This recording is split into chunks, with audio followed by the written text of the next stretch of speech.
It is never too late to be what you might have been. What do we live for, if it is not to make life less difficult for each other? Blessed is the man who, having nothing to say, abstains from giving us wordy evidence of the fact. I like not only to be loved, but also to be told that I am loved. I am not sure that you are of the same mind. But the realm of silence is large enough beyond the grave. This is the world of light and speech, and I shall take leave to tell you that you are very dear. It is a narrow mind which cannot look at a subject from various points of view. But the effect of her being on those around her was incalculably diffusive, for the growing good of the world is partly dependent on unhistoric acts, and that things are not so ill with you and me as they might have been, is half owing to the number who lived faithfully a hidden life, and rest in unvisited tombs. It will never rain roses. When we want to have more roses, we must plant more roses. What greater thing is there for two human souls than to feel that they are joined for life, to strengthen each other in all labor, to rest on each other in all sorrow, to minister to each other in all pain, to be one with each other in silent unspeakable memories at the moment of the last parting? We could never have loved the earth so well, if we had had no childhood in it, if it were not the earth where the same flowers come up again every spring that we used to gather with our tiny fingers, as we sat lisping to ourselves on the grass, the same hips and haws on the autumn hedgerows, the same redbreasts that we used to call God's birds because they did no harm to the precious crops. What novelty is worth that sweet monotony where everything is known and loved because it is known? It is always fatal to have music or poetry interrupted. It seems to me we can never give up longing and wishing while we are still alive. There are certain things we feel to be beautiful and good, and we must hunger for them. If we had a keen vision and feeling of all ordinary human life, it would be like hearing the grass grow and the squirrel's heartbeat, and we should die of that roar which lies on the other side of silence. Oh, may I join the choir invisible of those immortal dead who live again, in minds made better by their presence, live, in pulses stirred to generosity, in deeds of daring rectitude. And, of course, men know best about everything, except what women know better.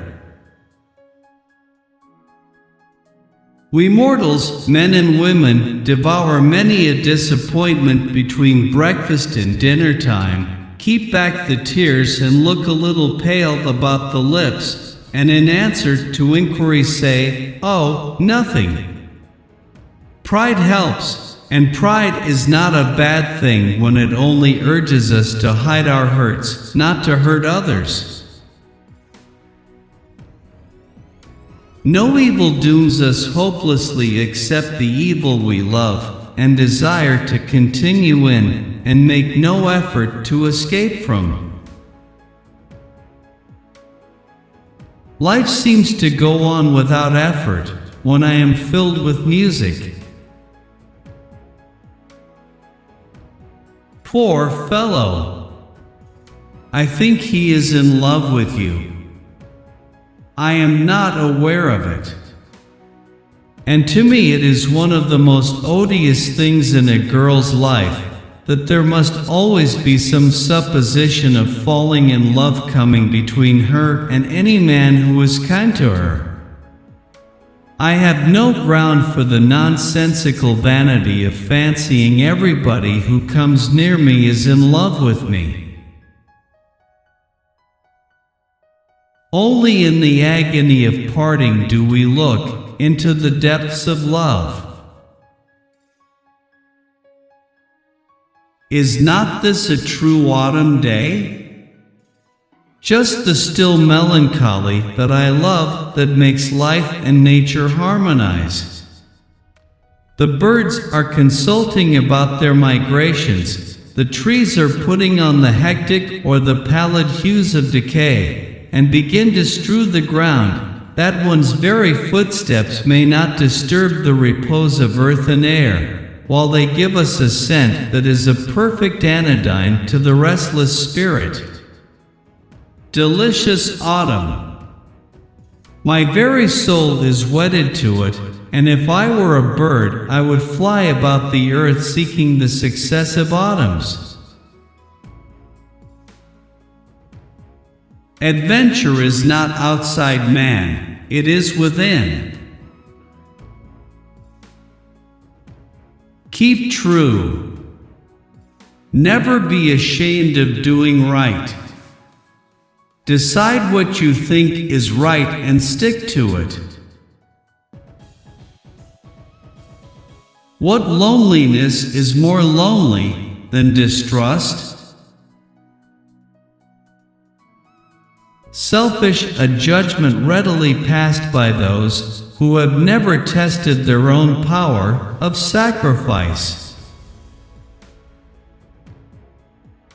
For the growing good of the world is partly dependent on unhistoric acts, and that things are not so ill with you and me as they might have been, is half owing to the number who lived faithfully a hidden life, and rest in unvisited tombs. But what we call our despair is often only the painful eagerness of unfed hope.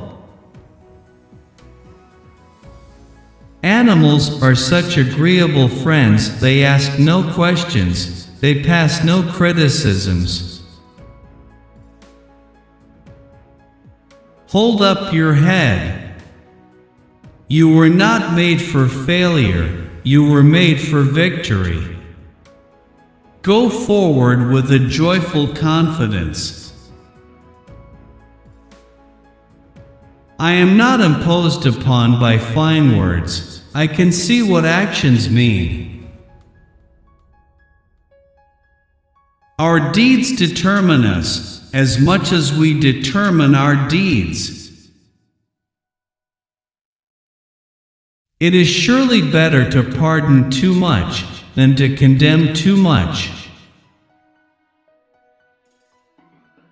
And certainly, the mistakes that we male and female mortals make when we have our own way might fairly raise some wonder that we are so fond of it.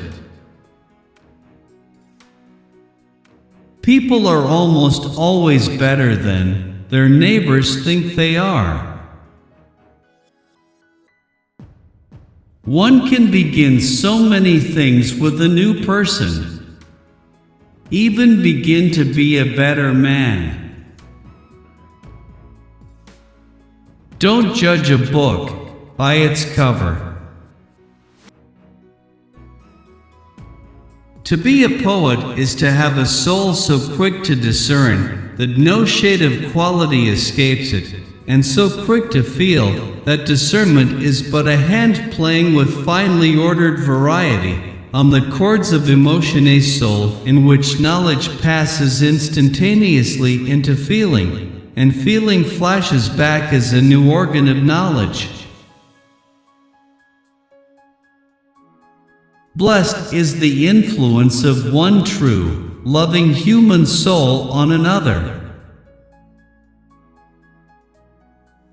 Our deeds still travel with us from afar and what we have been makes us what we are.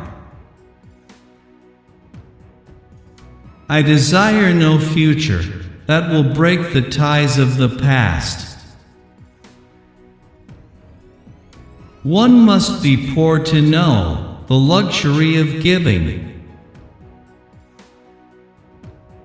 We are all humiliated by the sudden discovery of a fact which has existed very comfortably and perhaps been staring at us in private while we have been making up our world entirely without it.